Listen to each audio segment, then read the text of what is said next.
ಒಂದೇ ಮಾತು, ದೇವರೇ ನನ್ನ ಆತ್ಮವನ್ನು ನನ್ನಿಂದ ತೆಗೆದುಕೊಳ್ಳುತ್ತೆ ಹೇಳಿದ ಮಾತು ಸೈತಾನ್ ಬಿಡಲಿಲ್ಲ. అయితే మోషే నా ఆత్మని తీసేయనప్పుడు సైతాన్ అతనిని ఇవ్వలేదు. సైతానను మీకావేల దూతల హತ್ರ ಬಂದು ಫೈಟ್ ಮಾಡೋದು. అయితే సైతాన్ వచ్చి మీకాయ దూతల దగ్గర ఫైట్ చేశాడు. ನನಗೆ ಮೋಶೆ ಶರೀರ ನಾನು ಬಿಟ್ಕೊಡುವುದಿಲ್ಲ, ಅದನ್ನು ಹೇಳಿಬಿಟ್ಟ ನನ್ನ ಆತ್ಮವನ್ನು ಜೀವ ಪುಸ್ತಕದಿಂದ ತೆಗೆದುಕೊಡು ಅಂತ ಹೇಳ್ದ. ಮೋಶೆ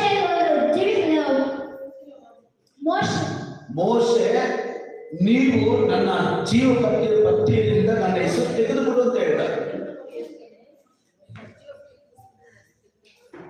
మోషే దేవుని చూసి చెప్తాడు, జీవధార పట్టిక నా పేరు తీసేయండి. ನನ್ನ ಹೆಸರು ತೆಗೆದುಬಿಟ್ರೆ ಪರವಾಗಿಲ್ಲ, నా పేరు తీసేయండి